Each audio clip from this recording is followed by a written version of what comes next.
And we should be live. Give it just a moment. With arcs of steel, left old blue All right. Welcome, YouTube. This is Brandon Hill, and I'm here with Terrence Pegasus. We are the co-authors of the Wild Space Saga story. It's going to be our second official live stream. Thanks for joining us. If there's anyone come on board, make yourself known in the chat room. We can answer questions. Great to have you all here. It's freezing cold where I am and getting colder and raining, but it's nice and cozy where I am. Ready to, and we're ready to rock. And good friend who joined us in the chat room. What's up, Byron? Some paid the price, but that's Byron. He's a friend of mine from where I live. He actually lives in Texas. We communicate mostly. We communicate mostly through texting, but he's coming around by. He sends music down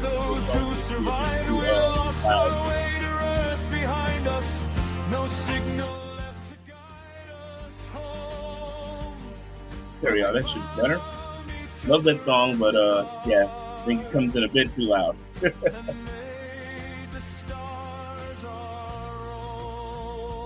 Hello, MP Ryan Reigns. All right, what's up, guys? Thank you so much for joining. We got more people now than we did last time, and I'm happy about this. What's up, Terry? You look like you're thinking about something.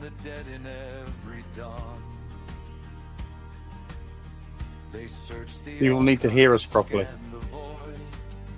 Wait, well, yeah, I mean, I'm pretty sure they can hear us, unless they usually would have told us there's no sound, because that does happen in some live streams. StreamYards are just a little bit weird sometimes. In our professional way of doing this on the live, I can barely hear you, Brandon, over the music.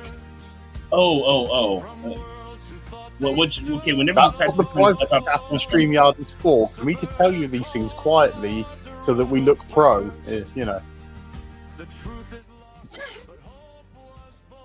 Okay, is that better? A bit more. Well, then I'm barely going to be able to hear it. Yes, well, people need to hear us, not the music. As cool as the music is, Okay, yeah. So somebody said try to steal it. It's gonna be kind of our theme thing once we get some some probably a nice placard and whatnot. You probably do a little countdown like all the pros do. We're still testing our wings here, so and my co-author is from the UK. I guess I just never mentioned that when I talked to y'all. So. So and today what we're going to be talking about mostly is how it all kind of came together. But in the chat, guys, if y'all have any questions at all concerning the books or anything like that, or concerning us, go on ahead and fire away up. Though I do think we might want to lay just a couple little ground rules. Let's try to not talk too much about politics or religion here.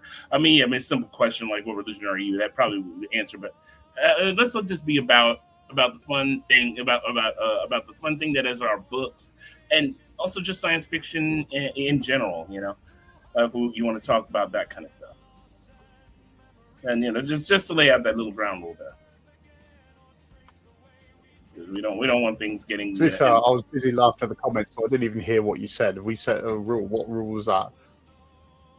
I said just let in the comments and everything is kind of keep them away from things about politics, especially the way politics are nowadays, and religious stuff. So Oh yeah, well, I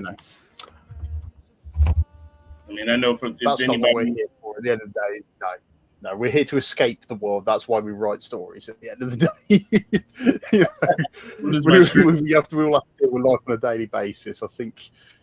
I think we can come somewhere to avoid it for an hour or so is a good idea. Yeah. Okay. Yeah. Somebody asked, what does my shirt say? So let me just move this out the way. I think it might be Doesn't back. have lips. It's from Short Circuit. If you ever saw the old movie, for those of you who don't know about Short Circuit, it's an old movie from the '80s about a robot that got struck by lightning and came alive, and it was just simply called Number 5. They sent some of the other units after him, and he managed to reprogram them. He was teasing him in one of the parts. He goes, "Hey, laser lips, your mama was a snowblower." So, yep. Yeah, Johnny. He called himself Johnny 5 in Short Circuit too. And because in the first one he was just simply called Number 5, but he made a name for himself. So yeah, so some of y'all old enough to remember that movie, and 80s had the best sci-fi, hands down. 70s had some good stuff too, but 70s tended to be a bit more heavy-handed, whereas like the 80s just kind of everybody just kind of had a license to go wild. And it came out with some of the best stuff, if you ask me. Yeah, like a family dinner chat, no religion, no politics. Got it. And it depends on what family. Some families actually thrive on that. But yeah, I guess some of the cheapest sci-fi as well. Let's be honest. Yeah, some of it was made on the cheap, but hey, there's one thing I love trawling through on the Amazon video. Is all the recommendations it gives me from everything from 80s sci-fi to 80s horror, and you just watch it and go, it's so bad, it's good. Yep, Back to the Future is my favorite film. It has one of mine too. I mean, that's one of those movies. Well, Robert Zemeckis, thank God, said as long as he draws breath, they're never going to make a remake of it. And that's one of those ones that you don't want to make a remake of, because there's just no way they'd be able to make any kind of improvements. It's like the Citizen Kane of sci-fi. You do not mess with perfection. Well, the thing is, some films work, and it doesn't matter how old they get; they just work. So let them be.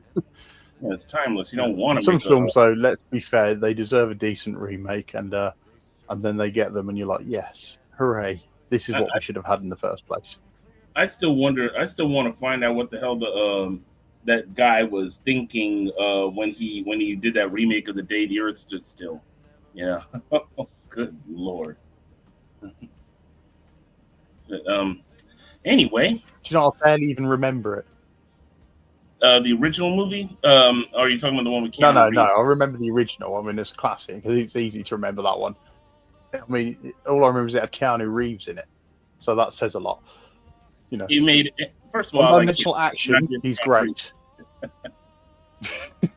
Yeah, the original. Let's not be unfair to Keanu. He's a great action star. Yeah. Trying to do anything profound, he's not your man. No, he's not the best actor, but you put him in the right role, and he does a stellar job. But yeah, that one was not, and it wasn't because of Keanu Reeves. It was just not very well written. The guy just wanted to go on a big, what you call Importantly, Finn is watching 2 streams at once, and I'm just wondering who could be better than my sexy face to take your attention away. Wait, what? Finn, he says, I'm watching 2 streams at once, and you're bouncing between the two. I'm just thinking, considering you were just seeing this just pure, level of, I don't know, masculine grace. I don't know, that you'd even go to another stream, but Yeah, I mean, why deny yourself our handsome mugs? Okay, so I think we ought to go ahead and get down to brass tacks, down to business to defeat the Huns. So what we were wanting to talk about in this time around was just how it all began. The things that came together to start making Wild Space Saga, and I guess I could kick it off to say, well, first of all, I really intended to have a few drawings to show off, and well, that's kind of my fault. I'm still learning how to use StreamYard, and I know there are functions that allow you to bring things up on screen, and wanted to maybe scan a few older pieces to show a couple of drawings that showed the beginning of everything. And really, it kind of started with me. And what I do, I draw a lot. I'm not just a writer. I'm an artist. If you go to DeviantArt, you'll find our work. I think we have the link that I've made for this thing down in the doobly-doo. It shows our DeviantArt page. And one of the ways I get ideas is by drawing them out. And that's kind of like almost one of my primary ways. I would just draw the characters in different situations and whatnot, and just ideas would kind of pop into my head. And I had one character that came up in my head a lot that I drew a lot a long time ago. This was, oh wow, probably near the end of the 90s at first, and that was Xerxes. He's one of the main characters for Wild Space Saga, and just kind of came together a lot of different drawings, a lot of different ideas. And I remember where I came up with this last name. I was at Books a Million in the coffee shop. I used to hang out over there a lot, doing a lot of artwork. And this one woman looked at one of my drawings, and she's kind of spoke with a thick accent, and she looked at it, and I had Xerx, and his last name was Paraseka. And she said, "Oh, I misread it. I thought it said Paraska," and I was like, "Why?" I said, "Well, that's Croatian for meadow." And so, like, later on, I thought about it. And I was like, you know what? Paraska sounds like a good last name. So I kept it at that instead of the longer name. But a few years down the road, I moved out to another city, and I was looking for people because my idea was to make it into a web. And so I wanted to have somebody help me out, because though I'm good at drawing people, I wasn't good at drawing machines. And so, yeah, and this was around that time that I started talking to Terry again. He and I had first met in a group online, an email listing group for fans of an old 80s TV show called Jace and the Wheeled Warriors. So you might want to take it from there, Terry. What was that? You weren't even listening? Yes, I just like your reaction. No, that's because I remember just thinking, I remember this cartoon, and I couldn't live a life and remember the name of it. And I was searching. YouTube was in its very early days at that point, just trying to find that the opening to it, and then I hit on it, and there was it was Cindy, wasn't it? Ran the mailing list. Which Cindy, yeah, she was the one who had put it together. Yeah, her name was Cindy Noble, if memory serves. She made the Jason Warriors, the Wheelies. She called it Wheelies, the Wheelies discussion group. So we're talking long before instant messaging or live chats or anything like that. This is done by emails. So you would literally all be sat there sending each other emails through this mailing list. And there was a lot of trading of ideas. I think we did a little idea for a story excerpt to follow on from the original cartoon, like 10 or so years later, because we'd come up with some ideas and bits like that. And then we sort of shared some artwork. And it's going to be this year. It's going to be 20 years since Brandon and I actually sat down on this project together.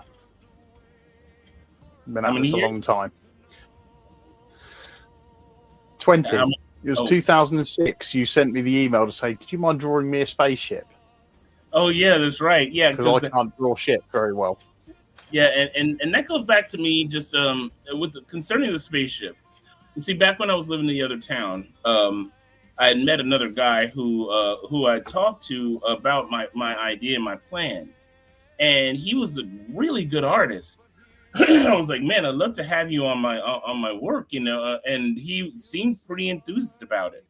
And so, he and I talked. We had met at this party. I don't even remember who had thrown the party. I was invited to it, and we just got to talking. He was showing off his artwork. I was just blown away with how amazing his tech designs were. And so I was like, yeah, maybe, I told him about my ideas. I said, I don't have an official name for it. I'm trying to put some ideas together. We could put our heads together to make something, out of this. And he's like, man, that sounds like a great idea. Look, and I said, well, we'll meet up at this such a date, and over at the Barnes and Noble. And so I still like to hang out at bookstores, still do this day. So anyway, he's let's hang out at the Barnes and Noble and we can talk about it. So that day, I was like, sure. That day comes. I'm sitting at the Barnes and Noble with all my stuff, waiting for him, and waiting, and waiting, and waiting. He never comes. So I tried calling him, like, dude, where are you? Where are you at? He gave me his phone number. I was like, well, where are you at, man? You promised we meet up. He never calls me back. So I thought maybe something happened, maybe he was sick, so the next day, I tried calling him. I was like, dude, where are you? This goes on. Days turn into weeks, and weeks turn into months. And I called him a lot at first, and then I just started just calling him occasionally, just to see if he would ever pick up. Oh, you wouldn't believe the lengths I went to stop talking to him. It's terrible. Hardy har har har. But finally, I just gave up on it, and so it just left me looking for someone else, over the years. And I don't know how long it was until then I started talking to Terry again and giving him that opportunity. Now, funny thing is, I've got a message. You might remember me from the Wheelies mailing list. I'm like, oh, you did some cool pictures one time because we'd done some fan art stuff.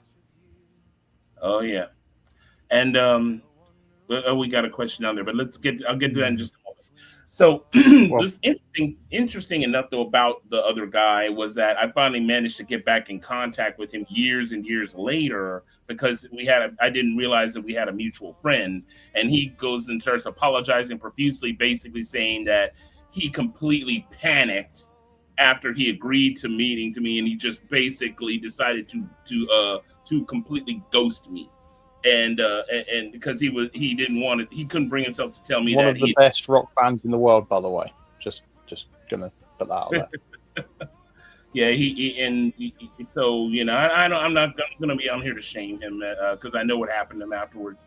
But let's just say it like that. He told me he had panicked and didn't want to, and decided to not. He didn't want to do it, and he just couldn't bring himself to tell me. A real class act. And I guess that's the way. And I mentioned this in our last live stream, was that we had run into other artists that we had wanted to work with us for Wild Space Saga back when our intention was to make it into a webcomic. And yeah, I just kind of learned my lesson there about artists. Unless you're paying them, they are incredibly flaky. And because I had one who was a really good friend of mine in college, and she was really enthused about it. Then somebody offered her to do some sort of project that he had plans on pitching to Cartoon Network, and she went off and did that. And then she came back when the guy was just kind of blowing smoke up behind, and so and then she started working with us a bit. And then she just flaked out again. And so, yeah, it just became kind of a headache. And I think that's kind of, and so we, Terry and I just, it was always just kind of us. He and I were kind of ride or die, and we just kept going at it. Later on, it was, Terry was, saying that it's a bit stressful, so we decided to change it to Wild Space Saga. I mean, I've been through all sorts of ups and downs. And I said to him, at the end of the day, we've got enough material here that we'd be better off writing this as a series of novels than trying to pump a webcomic out, because the overarching story, everything is so involved. And when you bring someone like me on, and I'm ridiculously detailed in what I do, it expanded everything to a point where really a webcomic wasn't viable to tell the story Brandon wanted to. And I said, let's sit down and let's write these. Let's write them properly. Let's make these into books. Yeah, that's what I was trying to say is, yeah, we originally, wanted a webcomic, and then we decided to go ahead and make it into a series of books.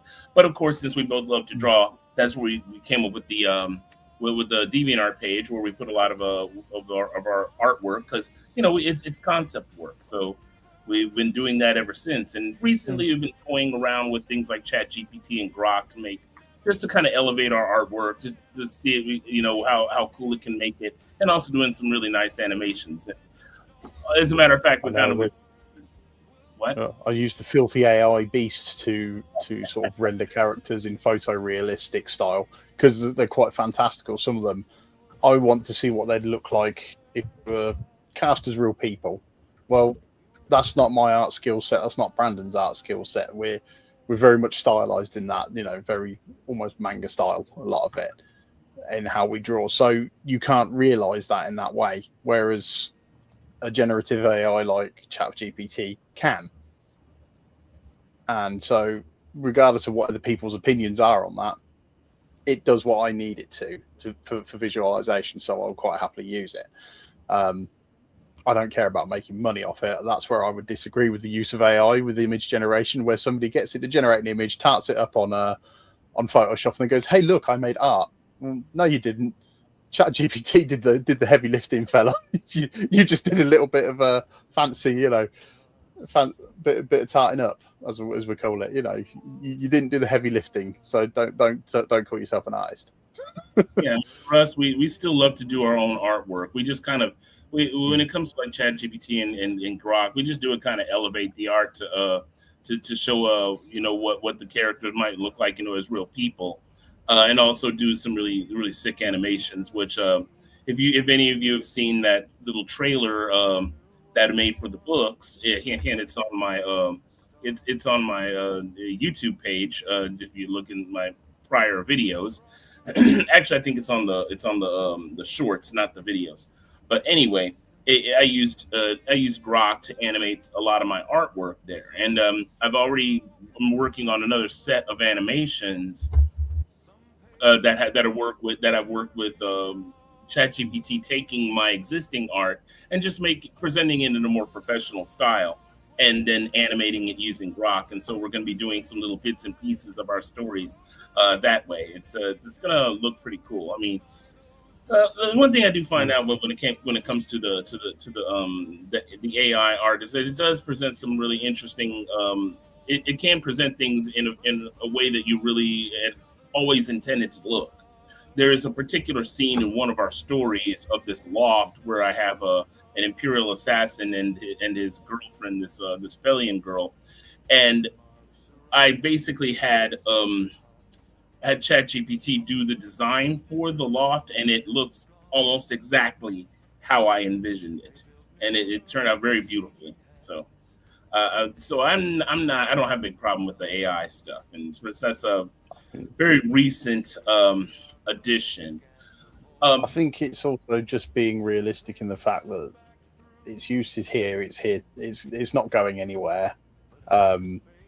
So ultimately, we have you kind of need to embrace this kind of technology to actually get anywhere when you're trying to produce the books, publish the books, get your story out there, and get yourself known.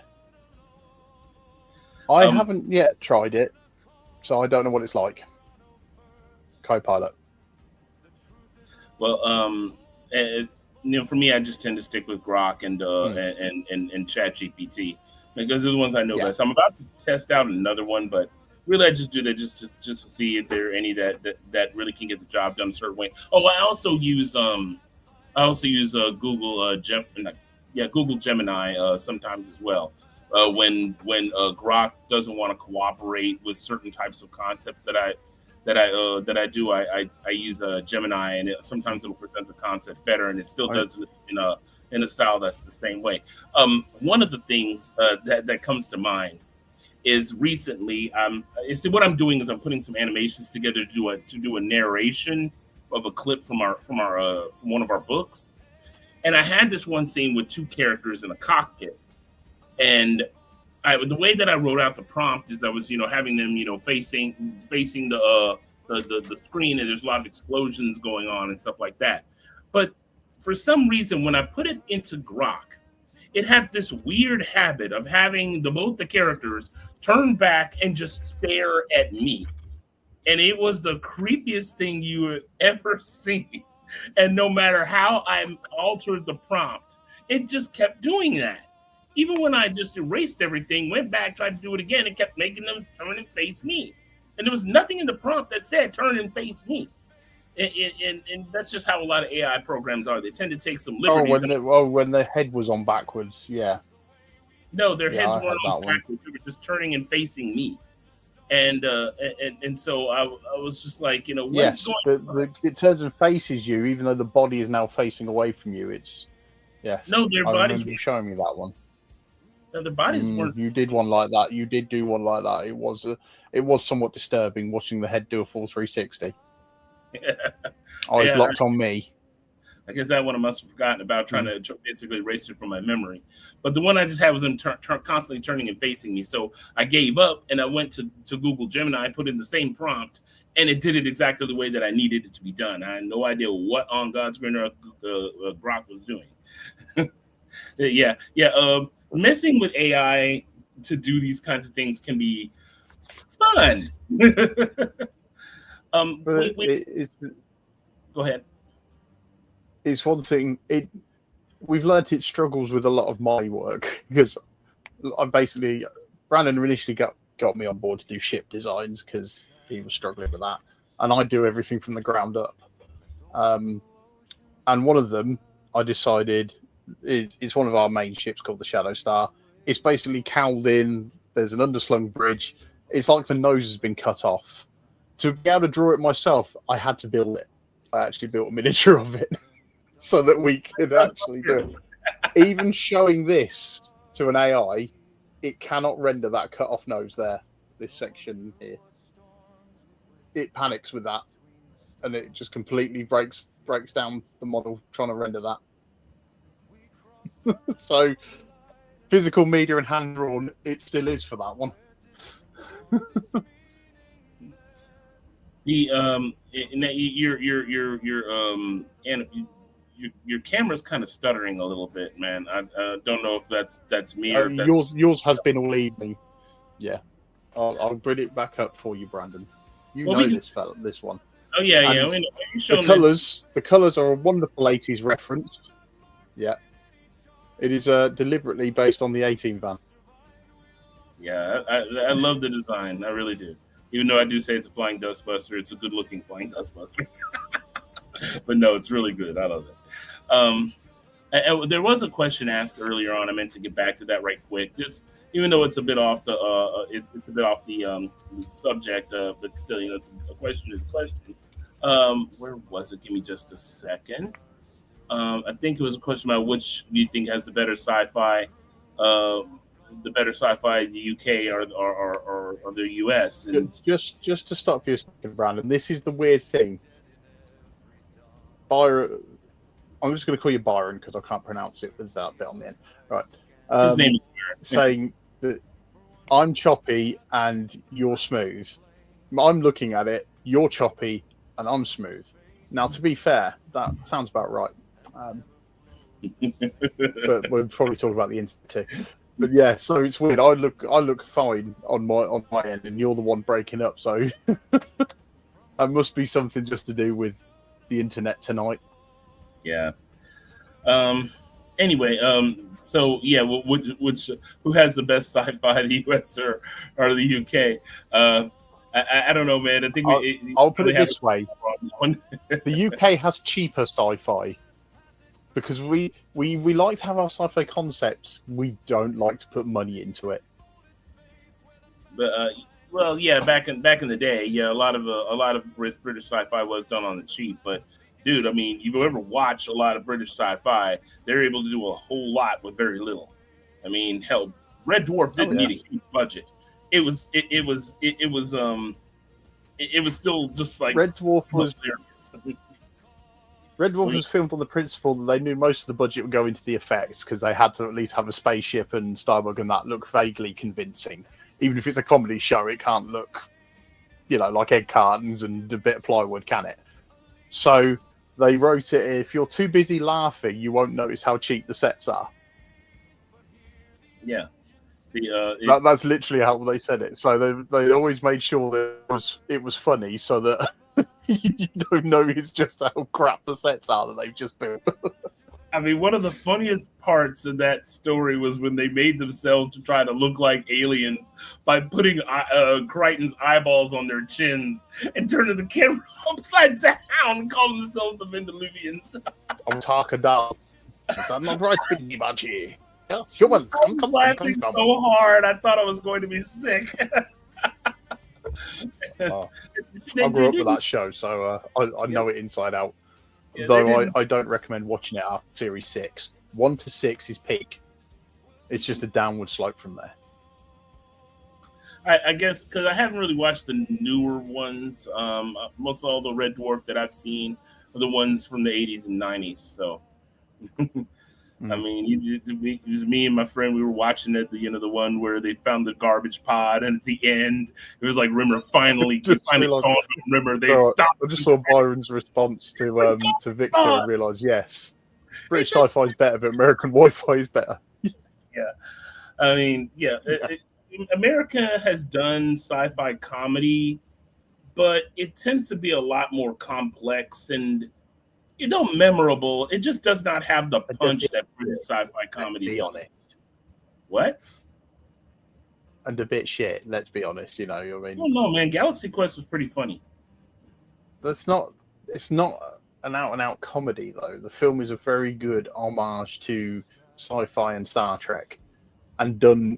Whilst with humor, is done with love as well. The same reason why Spaceballs works. Yeah, they're not out and out, like slapstick comedy. There's got that kind of thing is in there, but its core is different. Whereas it's not like a sitcom. Well, I mean that's also just a core difference between British comedy and American comedy. British comedy tends to be very highbrow and also very sarcastic. Ours is amazing. Yeah. It is very, very different in taste, whereas American comedy tends to be a bit more straightforward, and even our highbrow stuff is no. Sometimes the highbrow stuff, like I would call Frasier highbrow, it sometimes gets lost up its own backside, whereas British comedy even if it's highbrow, still stays very, very grounded. I mean, yeah. It also isn't afraid to get really, really uncouth. American comedy, I think a lot of what I've always found about US sitcom stuff is it's very formulaic, because your television networks are more risk averse probably than say our channels. I mean, the BBC is funded by the taxpayer, with TV license, so they've got a bit more free reign on income wise to take risks.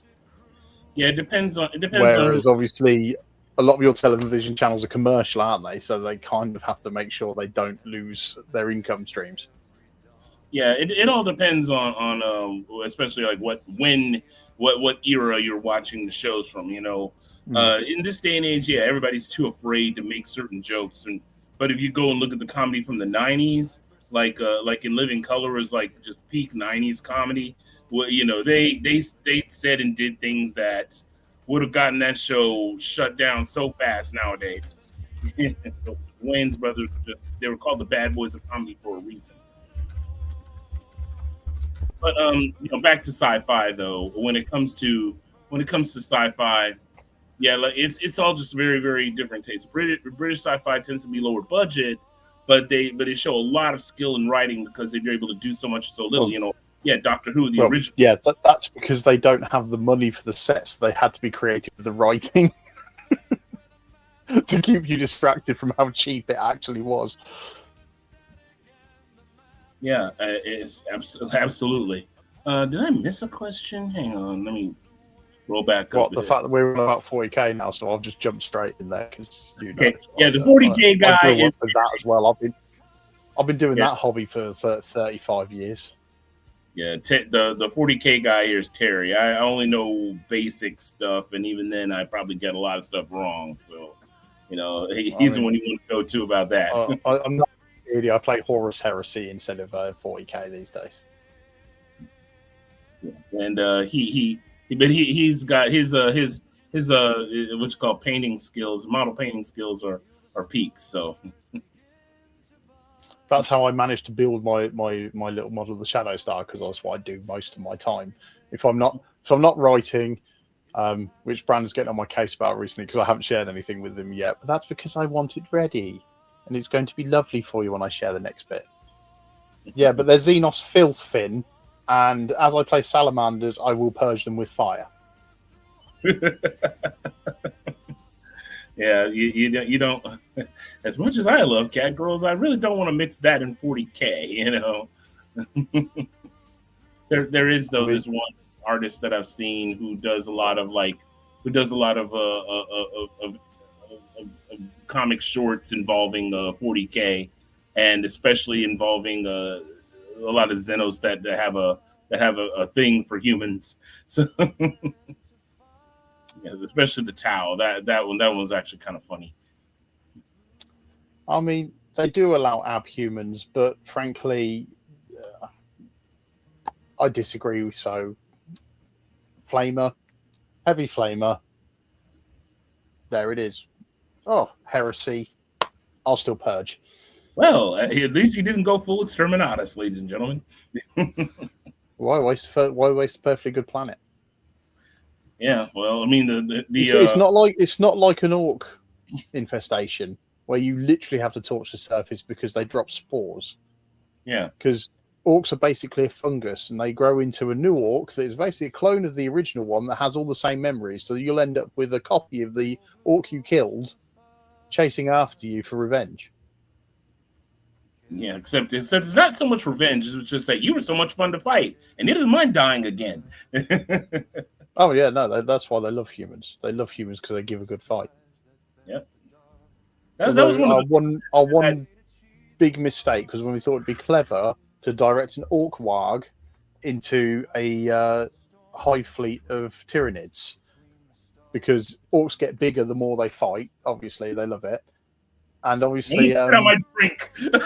yeah, and then Tyranids evolve with every loss, don't they? So instead of them killing each other, we've made bigger orcs and better Tyranids in this sector. Oof. Both of which eventually one is going to overpower the other, and we'll have to deal with the winner. Yeah, I did not realize. Well, much as I love the Imperium, they're not smart. Wait, what was that last part? As much as I love the Imperium, they're not the smartest people. They think they are. Yep. Yeah, the Eldar kind of know that. Like these monkeys. Well, the Eldar that literally, basically sex, drugs, and rock and roll a god into existence. Yes. Yeah, pretty much. Well, a faction of them did that. Not every last one of them, right? No, it was pretty much all of them. That's what caused the Eye Terror to open, Slanesh to come to life, and then you would then have the fractured remnants, like the Dark Eldar wanted to carry on with the debauchery and then can only live on pain. I see. Oh yeah. Okay. How similar? No. How similar is it to the Warhammer universe or aesthetic? No, it's not that. No. Wild Space Saga is not that dark. Oh god, we have a point where it's gonna get pretty dark, but it doesn't even go close to Warhammer dark. No, we've got several sort of different factions where you've got a more militaristic faction, which is like funnily enough, called the Imperium. They call themselves the Second Imperium after a previous faction, which is in the history and the lore of our stuff. And then you've got a systems alliance of worlds who want to try and rebuild together. They're a bit less militaristic, but they're also like, yeah, our neighbours are a bit rattling the saber a bit. We've got to watch that. Yeah. So now let's just say something like this. Nearer to the end of the story that we have in mind, I don't know if we want to give too much away on this. Let's just say we have something that's like the Tyranids, but it's not on a galactic scale. So yeah, even with that, it doesn't get that dark. They're not really though. Hello. Atlas with better waifus. No. No, I managed to completely rescue him from going that direction. No, he's not. We're not just talking about the Katarl dude. He's just talking about better waifus in general.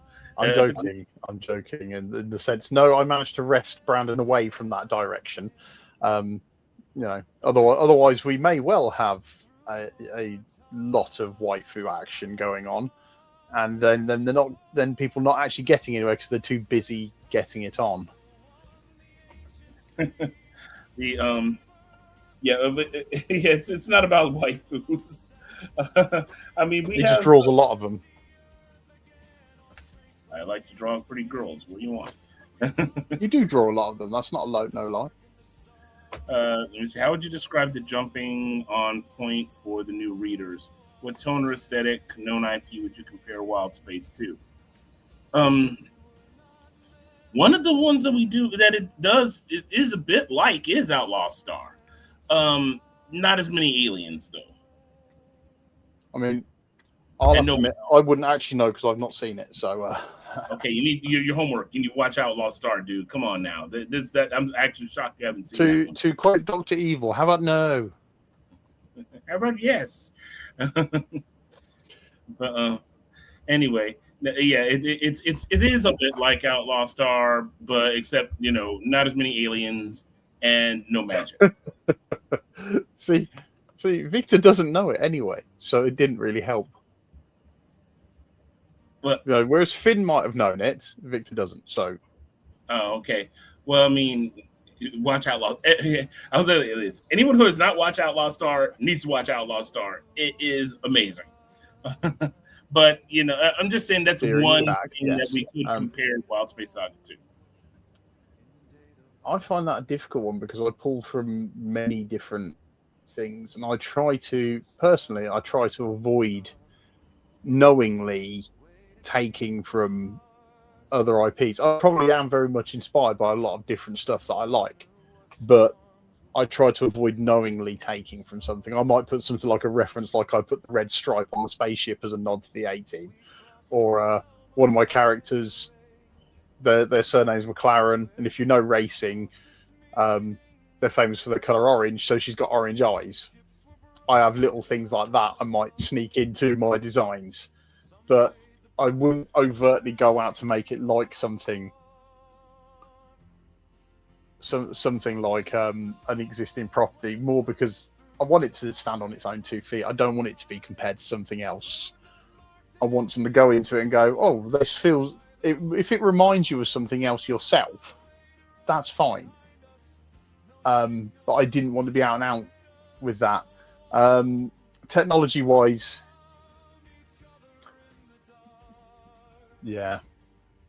I mean... Yeah, okay. You're saying you're trying to be the potential brand new reader. We understand, and we're just saying it is a lot of different things that were our inspirations for it. I mean, one of the inspirations was that show we just talked about, Jason the Wheeled Warriors. There's a particular story we wrote in universe that is connected to everything that we did called Birthright. We have something that's was very much inspired by the monster minds from that show. So yeah, in Jason the Wheeled Warriors, if you're not familiar with it, basically the galaxy is kind of ruled by a tyrannical biomechanical race. So they're sort of half plant, half machine, and that kind of biotechnology is something Brandon and I both kind of like the idea of the potential for using it. And so there is something similar within our universe. It's kind of the big bad, which is why you kind of get reluctant to say too much, because obviously we want you to read our books and find out about it. But there is a lot of that kind of thing in there. So that would be one thing that influenced. Obviously, things like Star Trek, I grew up with that. The fact that the technology is quite advanced, but it's also set in a way that you can.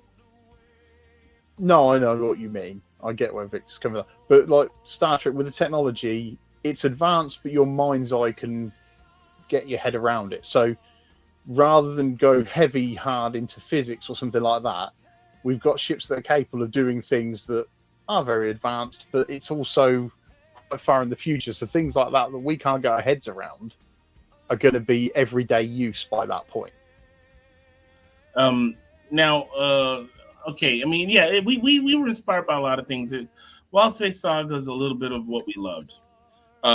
It's a little bit of Babylon 5. It's a little bit of Star Wars, a little bit of Star Trek, a little bit of old cartoons like Jason the Wheeled Warriors, a little bit of Outlaw Star. I'd even throw a bit of Miami Vice in there.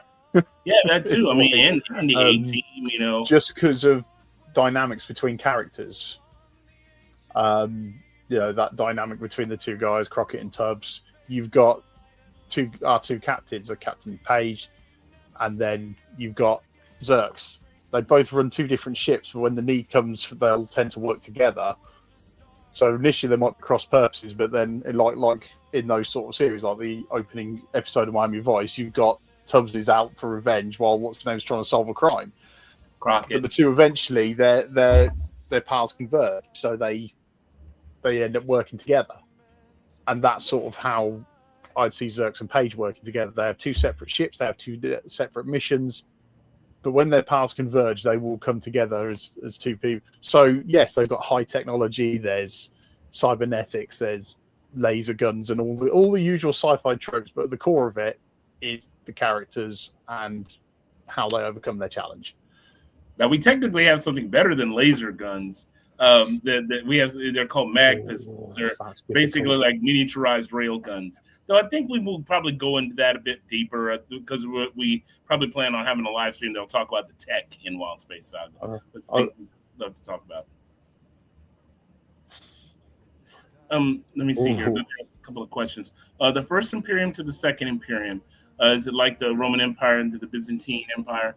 I would say more like. Have you ever heard of a little cartoon called Asterix? It's more like the Roman Empire to that little Gaul village that held out. But instead of them having a potion that gives them super strength, they're just like, they're trying to get really well prepared. So also, just to answer a little bit of Victor's questions, the big picture is, at the moment, these factions are squabbling, but there's something worse on the horizon. So they've either got to learn to work together, or it's all going to go to hell.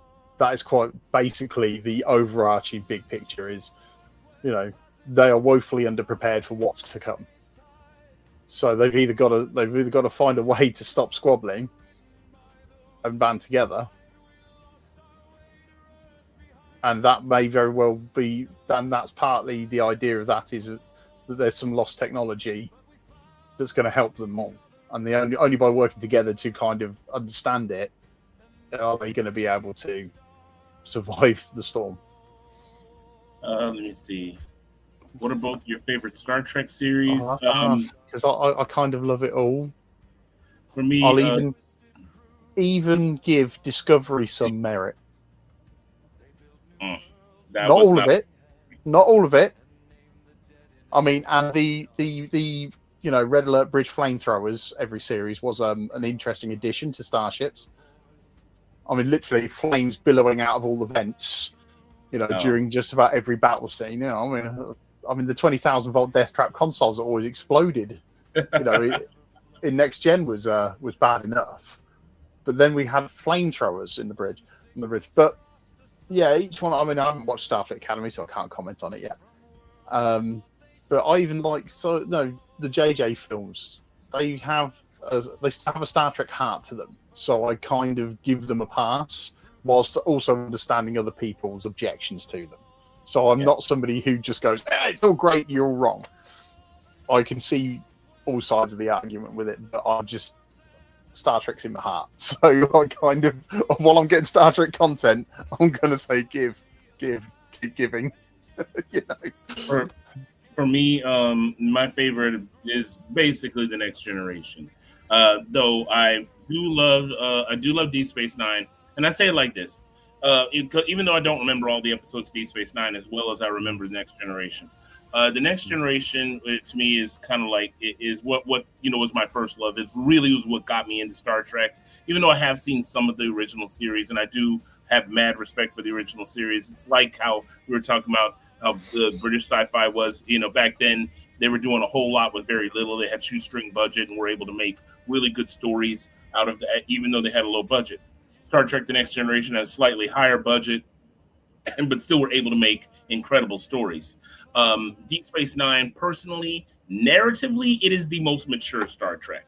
it is probably the best one. It is probably the best Star Trek story wise. I couldn't get into Voyager. I mean, I watched some of it, but it's just, to me, it was trying. I understand it was trying to go back to its roots in some respects, but I just didn't really connect with the crew.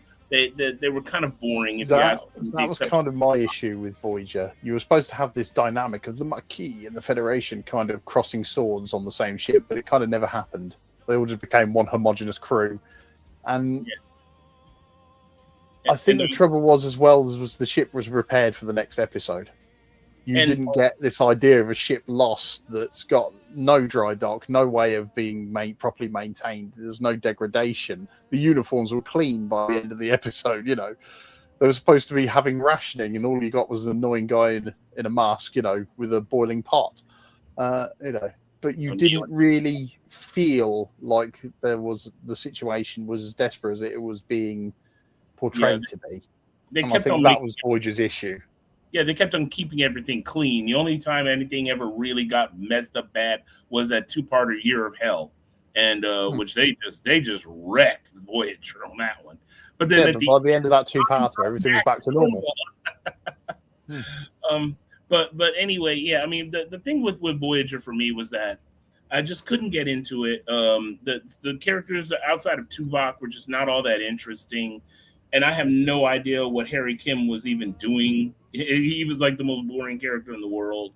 And well, I'm kind of agree with SF Debris on this, that Janeway was almost a borderline psychopath. So with some of the stuff that she did, I mean, I'm sorry, that episode Toothpicks, to this day, that episode just like makes me want to kick puppies. They murdered a guy to bring back 2 of their crew members. Good grief. But anyway, also one of my favorite Star Treks, and this one's going to be a bit of controversy, just even amongst the original Star Trek lovers, is Enterprise. I loved Enterprise. I actually cried when they canceled Enterprise because it was really getting good. After the first 2 seasons, yes, were kind of ho-hum, and it lost a lot of viewers. And but when it got to the 3rd season, it really found its groove. 3rd and 4th season were amazing. They were about to go into the Romulan War, and then they just canceled it because really, it lost a lot of viewers. And that's probably because Sam Beckett leaped onto someone else. Though. Yeah. But hey! Don't throw shade at Scott Bakula. He's and that's one of the other reasons why I loved it so much, was because it had Scott Bakula in it. I still think that final episode should definitely have been him, like, for forming the Federation and then leaping onto his next body. but yeah, and so agreed. We are getting sidetracked quite a bit. Yeah, Victor's doing a good job of trying to keep us on track. I agree with you, mate. This is like talking to Brandon off camera. He just goes off on tangents, and I have to hit him with a stick. I mean, it's a 4,000-mile long stick, so I can actually physically hit him with it. But yeah. Okay, now Victor asked, "What's the rough percentage of ship-based chapters versus planet-based chapters?" Well, I don't know. We call I'd say about 50-50. Believe it or not, it's actually quite an even split. Yeah, because I mean, we have different exotic locales for the different books. I mean, like the only one that takes place mostly in space is the first book, and even that starts for a bit on Saburna, but then it goes into space. The second book goes to a locale called Tafanavar, and it stays mostly on that world. And then the third one, it jumps from planet to planet. There's a bit of planet hopping in that one. Yeah. The fourth one that we're working on right now takes place mostly on Zhao, which is an ecumenopolis, a planet that's mostly of one big city, almost not quite like Coruscant, but it has like a continent-sized city on it. So yeah, we have a lot of ship-based stuff, a lot of planet-based stuff, but yeah, I guess it would be 50-50, even though we don't do it by chapters. So yeah. Let's see anything else here. Let me see. Yeah, it's okay. We get a little sidetracked. I mean, we love talking about things, and we some of the stuff we're talking about here is also tangential to. I think it is like anything you're passionate about. You get deep into it. I mean, no matter what it is, if you talked about something, one of the other sci-fi things we love, we would have done. You know, just Victor, he did this last week and kept us on track, so I appreciate him being to keep us on. Give it 100 on track. Absolutely. Let me see. I'm trying to think if we missed anything really important about talking about the beginning of a Wild Space Saga, because we're going to be running out of time a little bit. Although we don't have to officially keep it an hour long. I like to try to keep things, fairly brief, because unfortunately, a lot of people on the internet, the internet kind of shortens some people. Well, whilst you guys are engaged and you're happy to be here, I'm happy to discuss it with you all. At the end of the day, you're showing an interest. Please stay. Please talk to us. I'm happy with that. Yeah, I know what you mean. It's difficult because I'm so used to just getting on writing and then handing it off. That this marketing it, describing it is new to me as well. And I think we kind of covered this last week as well. Funny enough, with Victor. I might have to start bringing you up, Victor, and actually physically speak to us rather than do it through the comments, mate. I mean, you might us a third degree, like in person. But I know what you mean. It's like just trying to sit here and describe it, because Brandon and I are very different. Brandon quite easily will say it's like this, and this, and I kind of don't think the same way. I think of it as what makes it unique from other properties, because there is so much sci-fi out there. Because, well, it's like any genre. There's lots and lots of content you can consume so easily now. That I'd want to try and I personally like to try and avoid saying it's like Star Wars, or it's like this, or it's like that. Because to me, if I tell you it's like one of those, well, you could go and watch one of those instead. Whereas obviously, I'll say Brandon's more confident in saying to people, well, actually, I was influenced by this, and this. Because he has a different mindset to me. It's like, well, look, if you like that, you're going to like what we've created. And so we just have two different mindsets. Mine is, well, if you like that, you might as well go and watch that. Well, ours is, it doesn't stand out. So I suppose it's just we're just two different people and two different ways of thinking, which is why I'm always so reluctant to say, what is it like this? Is it like that? To me, it's not. But then I'm in the middle of it. Yeah.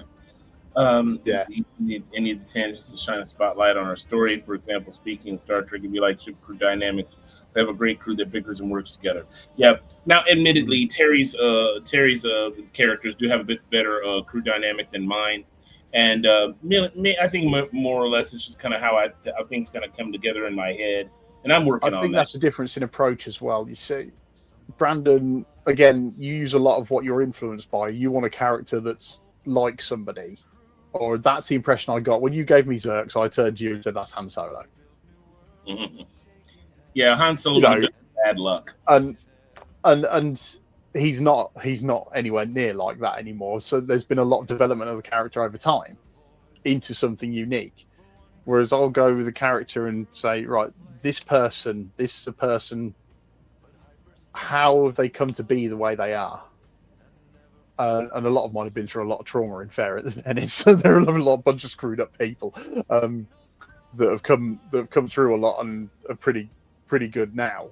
But because I've built nearly all the flaws in before I go to what's good about them, I don't know. I think I find it makes it easier then to give them their interactions with one another. That's interesting. Finn just put a comparison: European collectivism versus American individualism. Now, I don't know if he's talking about the dynamic between the Imperium and the Alliance, or he's just talking about me and you. I do think it's a difference in culture as well, though. In a way, I don't know about the collectivism itself. I mean, Europe actually, we all hate each other. I'm surprised the EU even exists. I mean, we stupidly pulled out of it, but. The thing is, nearly every country in Europe wants to be its own sovereign nation and have a piece of the pie. I may be wrong. The impression I get from the United States is you kind of, you might disagree with each other, but you're kind of willing to work together. More or less. we're having a few issues right now, but that's another story for another time. Yeah, no. Without getting into politics, it's the vibe I get is that it's kind of America first, state second. It varies depending on who you're talking.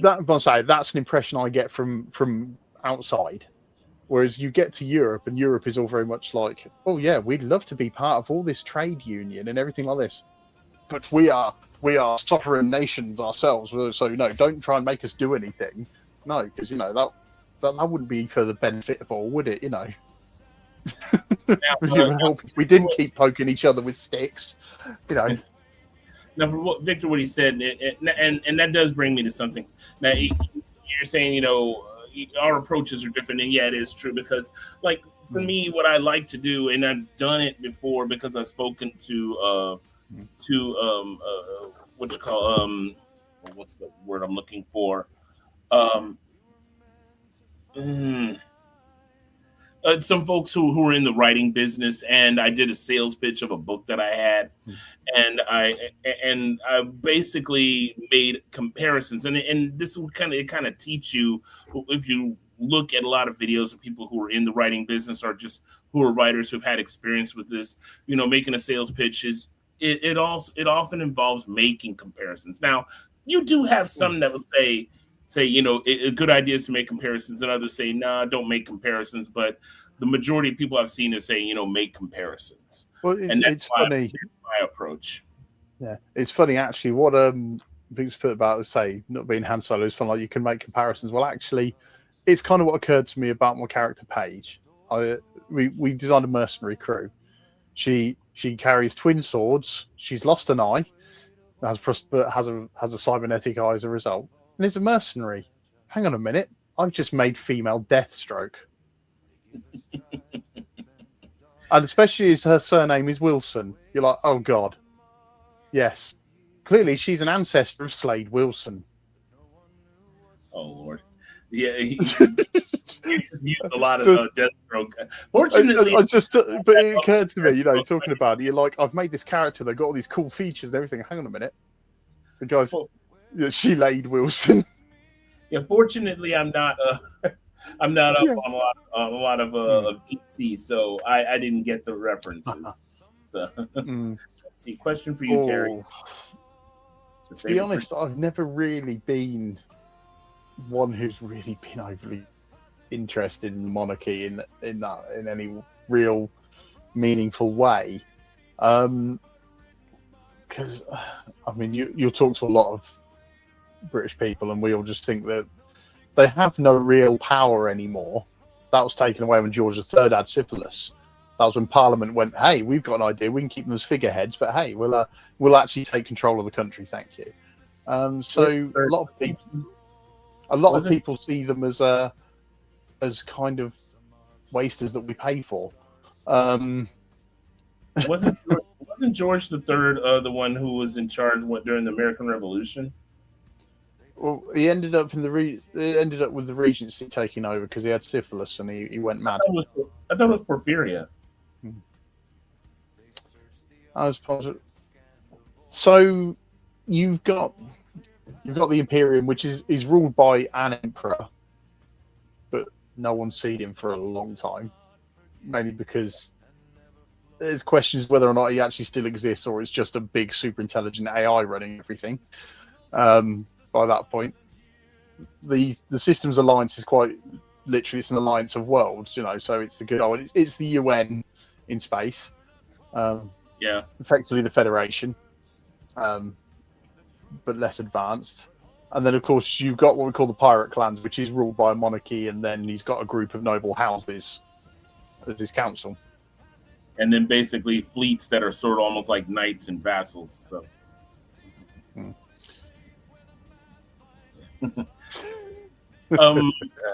Probably would tell him.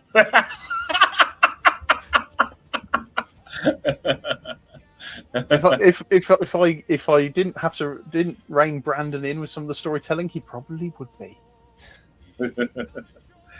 Okay. We have gone on for a little over an hour now, so I think we need to go ahead and wrap it up. But if anybody has one last question, we'll go ahead and answer. Okay, we got this for last question. What real world political system is the Pirate Council most like? It's a good question. Yeah, there are two worlds that are basically ruled by the king. Like one is generally the head world, and the other is sort of the vassal world. But one the king kind of rules from, the queen rules from the other. I don't know if there's something similar uh in throughout human history. Oh wait, when Rome split itself into an east and west empire, it's a little bit like that, but maybe not quite so It's kind of distant from each other. yeah. It's kind of like the king has the final say, but all the noble houses put in, give their opinion on it, almost like the Senate in a way. Yeah, everyone discusses. He can make the final decision, but kind of tends to defer to the majority. And, whatever is the best interest of the pirate world. Right. Yeah, there's a little bit something like that. Now, admittedly, we our have current pirate king is desperate to try and legitimize them. I mean, we haven't gone that deeply into it just yet, so there are some things that are still kind of boiling in the back of our. Brandon hasn't. What? Brandon hasn't, but I do think about these things. Yeah. Okay, well, outside. Okay, so I think with all that taken care of, I think we can go ahead and wrap it up here, ladies and gentlemen. Thank y'all very much for joining us, and anyone else was watching, maybe not part of the chat, or anyone who picks it up and watches it after the fact, hey, thank you for joining us, and we hope you'll join us live again.